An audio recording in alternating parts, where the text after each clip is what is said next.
You'd swear there's some kind of meeting of the minds whenever it comes to the higher-ups over at Electronic Arts. When they sit down and they begin evaluating everything that they've done in the fiscal year of 2017, and they begin wondering, you know, this last quarter, we haven't fucked up nearly enough. As a matter of fact, we haven't really pissed people off, so we've got to go and do this shit as much as humanly possible. Because this seems to be enough backlash to warrant this company literally getting heads put on fucking pikes just from the overwhelming amount of fucking anger from the internet. Now, today's episode of What Has EA Done Today? This has to do with Star Wars Battlefront 2. Now, if you've already seen anything having to do with it, you already know people have been pissed off about it. Though there's going to be others who are going to dispute and argue this, I'm going to talk about both sides of this as much as I can. See, Star Wars Battlefront, I have very fond memories of Star Wars Battlefront 1 and especially Star Wars Battlefront 2. They're fantastic games. As a matter of fact, I keep on trying to tell people, I'm like, you know that Battlefront 2 right now is just $10 on Steam. So if this shit sucks real bad for you, just go get the OG shit. But with the inclusion of microtransactions and loot boxes, which are taking the place of their season pass and their downloadable content, because people were all excited about that shit. We aren't gonna have to deal with season passes! Hurrah! Hurrah! Hurrah! Downloadable content's gone? Yeah! We'll have an entire game available to us! This is great! Wrong. Fucking wrong. That's exactly what had happened. Am I surprised? Absolutely not, because this is Electronic Arts, and they say, oh, well, we're listening, that's why we decided to include this, because this is what fans were asking for. I do not ever recall a single fan going, man, I'm gonna have randomized chances of potentially being able to earn and get something. Yeah, that CSGO model, oh yeah, no. I'm gonna be able to just play the game and earn the shit like in any other fucking video game out there. It's a crazy-ass concept, but I swear this shit has been working since the dawn of gaming. Odd, isn't it? But they want to be able to make sure that they can milk that wallet teat as much as they possibly can from the point of sale to several months thereafter, because they don't want you to get bored of this shit within just a week or two and then go trade it into GameStop and get 50 fucking cents. See, they want to make sure they still get that money. I will give them credit though. I will say this. After the shitstorm that happened on Reddit, if you didn't hear about this, well, Electronic Arts went on the defense to try to defend all the business decisions that were circulating around this exact issue. And they managed to get the most downvoted comment in Reddit history. And not even by a marginal amount, I'm talking by an overwhelming, absolute, staggering amount of downvotes. And it is EA, I'm not that fucking shocked that they decided to go and do that shit. I mean, it does make sense for one standpoint, because it's like, okay, well, whatever poor motherfucker that works in PR that they sent in there, they're like, okay, you go and defend this shit. Done. You literally threw the motherfucker to the wolves. There's no way to defend it.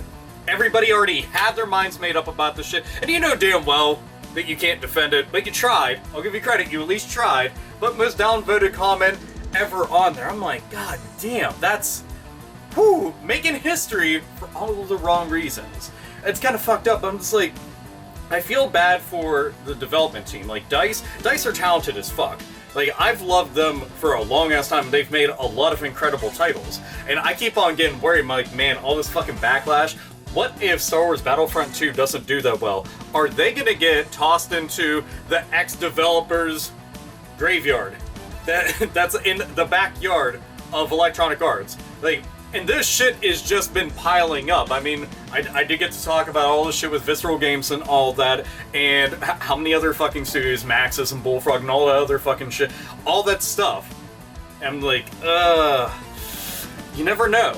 You honestly never know. And considering the amount of money that Electronic Arts actually shells out for a game like Battlefront, you figure the Star Wars license isn't something that's going to be cheap. You already know that Disney isn't going to be giving that shit out to just any old company.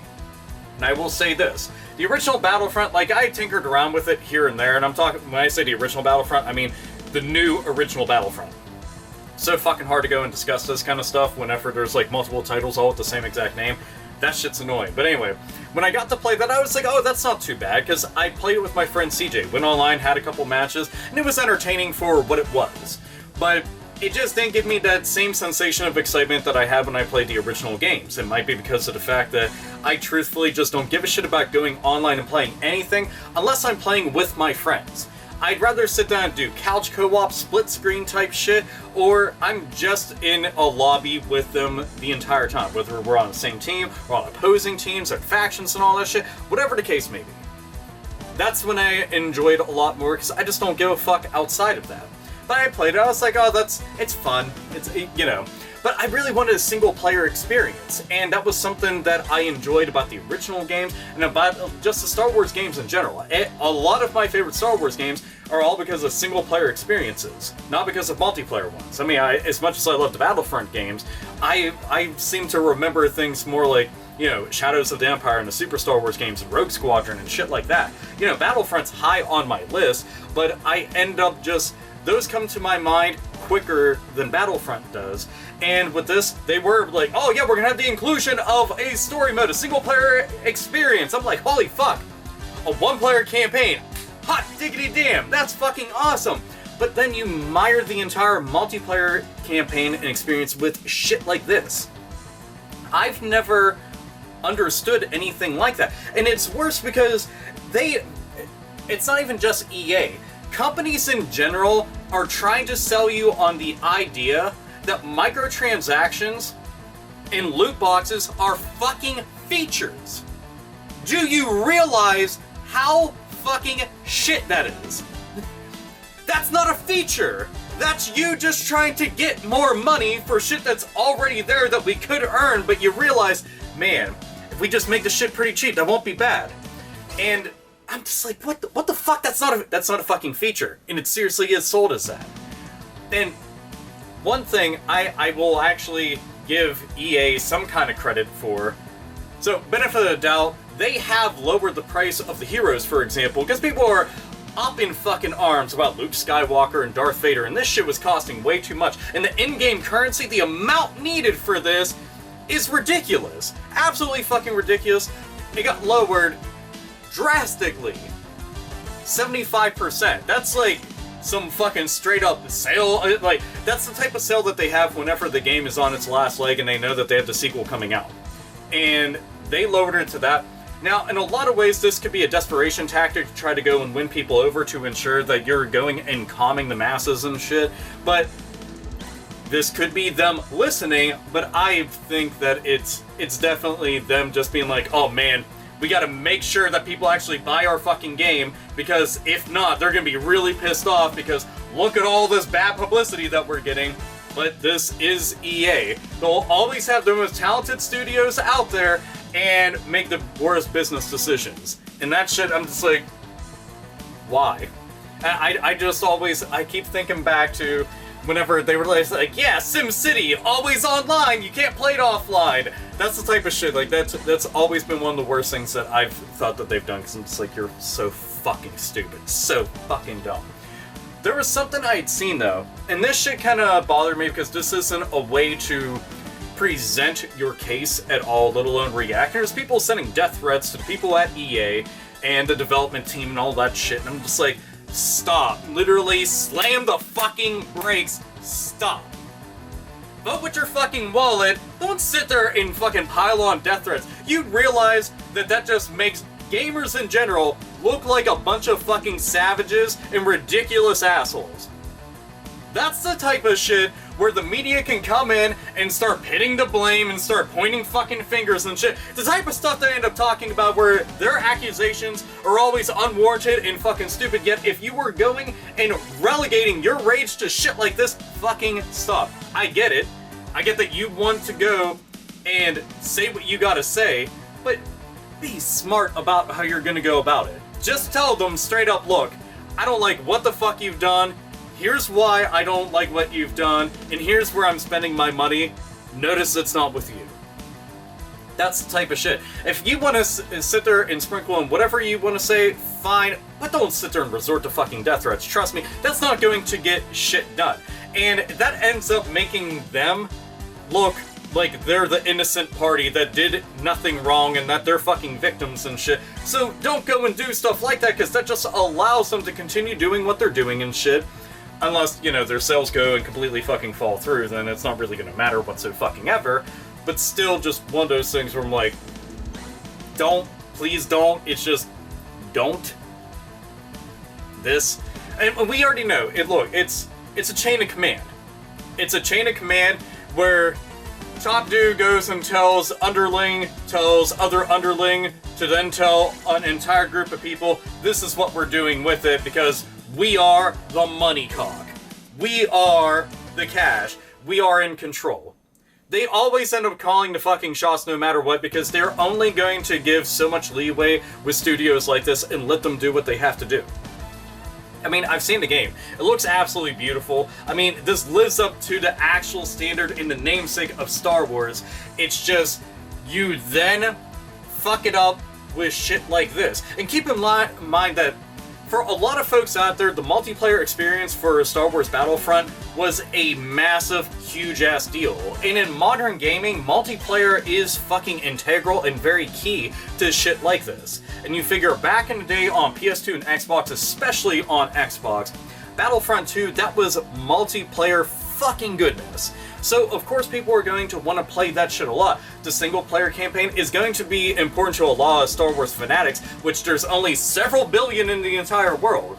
But when you muck up the experience like this, with the multiplayer, you're pushing virtually everybody away. You know, there's going to be the common-ass fucking casual video game fan out there that doesn't keep track of all this shit. They don't give a fuck at all. They're just going out, and they're just like, oh, Battlefront. They go out and they buy it and they play it because their ear isn't to the ground. They don't give a fuck about any of this news. So to them, it's not a big deal, and they're gonna go and pay this shit because they're gonna see, oh man, to unlock everything in the game, it's literally going to take me well over a fucking year if I did this shit full time, every single fucking day. They're not going to want to deal with that, so they're going to punk down the couple dollars that they have to, or whatever it is, because, I mean, some folks, they'll go and they'll drop $20, $60, $80, $100, $200, $300 on shit. I've seen people take a free-to-play game. Free-to-play, okay? And they drop several $100s on a free-to-play game. Now, it's free for you to download, free for you to play to an extent, and then all of a sudden, man, that incline, that shit, it goes from you gradually gaining things here and there just so you can have a taste. It's literally like the same exact thing as a fucking drug dealer. The first is free, and then come back to me whenever you want some more, but then it's gonna cost money. Then eventually they're gonna go and sneak in and be like, yeah, the price has increased today, because they realize that now you're desperate, and you're gonna have to, and you're gonna need to. They go and they do this kind of shit. Anything they'll be like limited time type shit. People are gonna be ponying out all sorts of cash in the hopes that they can get it because now it's randomized through loot boxes. What the fuck is that? I fucking hate loot boxes. I'm gonna make that perfectly fucking clear. I've always thought that they were cancerous as shit because all that is, it's straight up fucking gambling, and I'm all about I'd rather earn things through skill, getting fucking tongue-tied. But they went with the mobile version of everything, where in mobile gaming, and this is one of the reasons why I fucking hate so many different mobile games, is they're like, oh yeah, well, you're just gonna have to pay for all this. Yeah, like literally all of it.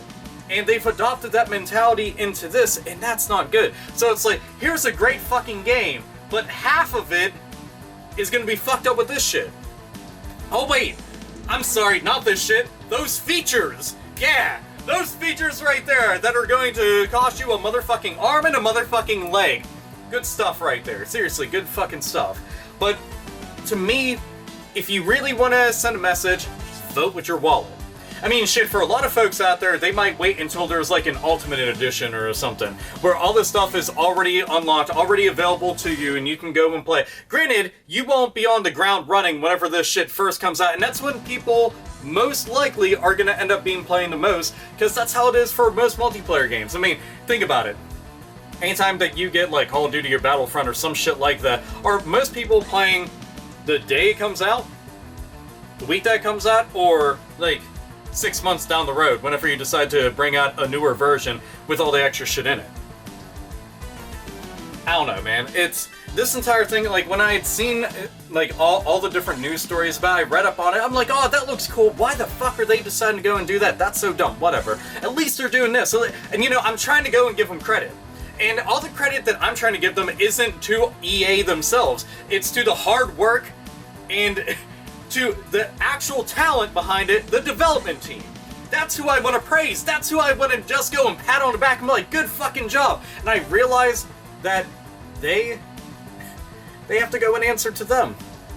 They have to answer to everybody in charge, no matter what. And trust me, most development studios, they deal with this stuff all the fucking time. When you have a massive publisher who's in charge, and you're trying to go and create your vision, and they come in and they're like, yeah, change this, and this. Oh, we're also going this direction with it. Oh, and by the way, I know that we told you that you had 10 months to go and get it done. Yeah, that's gonna look like 7, so you're gonna have to work overtime. You don't get paid for overtime, by the way. Have fun, make that, or you're fucking fired. You're contractually obligated. That's the type of shit, and it's just... It fucks me up, man. Like, it really does. And it's weird because I'm like, how many times can EA really fuck up? But they have so much money and they own so much that the vast majority of their audience, again, is just all casuals. Well, I can't even say all casuals. A good majority of it is just casual players who just go out there and they will buy Madden over and over and over again. They don't really give a fuck. They just want the newest Madden. So just keep on buying it. They don't give a fuck about how stupid Electronic Arts is because they don't even notice that shit. They just pop the fucking disc in and they play it until, you know, it's useless anymore and it's got about as much value as an AOL internet disc whenever back in the fucking dial-up days and shit. Just, it's a coaster now. You know, the case is worth more than the actual disc, let alone the data that's on it. That shit's fucking depressing. Though, I do have to say, I do like the idea of playing Madden on like a 3DO and TurboGrafx CD, that kind of shit. Unrelated and stuff, I mean, it's Electronic Arts related, but fuck you, my brain can go wherever the fuck I want, I can go and discuss it. But, for all of you out there, despite all of this shit, do you think EA is going to eventually somehow magically fix all of this shit? Do you think that they're listening, or do you think this is desperation tactics to ensure that they have a proper launch? Because this is hunting season. Whenever it comes to studios out there, this is the best season to go and release a game. Because you are bound to make the most amount of money, but you have the most stiff competition out there to deal with. Think about some of the AAA games that have just been released. I mean, there are so many badass, bitchin' ass, awesome fucking games, let alone ones that have been out for a bit that are on sale now. They will fight and struggle to earn your hard-earned dollar, but do you think that EA is going to fix all this shit in time? Do you think that they're doing it for the right reasons? And a better question is, despite knowing all this, do you plan on still getting it? I mean, there's going to be plenty of folks out there who will say, well, I'm not going to end up paying for any of the loot crates or any of the microtransactions or anything like that, because I could still play the game without it. But there's plenty of folks out there who feel, well, no, because they have that shit, so I'm not bothering at all. There's other people who just plan on doing single player, not even multiplayer. But you have a comment box, have fucking fun with it unless you want to make a video response, and by all means do that. And yes, you can tell that I've obviously been doing YouTube a long time, because I'm like one of the only fucking people that mentions video responses. But that's one of the reasons why I like the idea of something that's community driven, let alone shit like this, where some things actually change due to a shit ton of people actually saying something. So it does go to show that your voice does matter, and especially if tons of people are saying it and not just one. This is AlphaOmegaSin, as always, nerds, nerdettes, and gamers game the fuck on!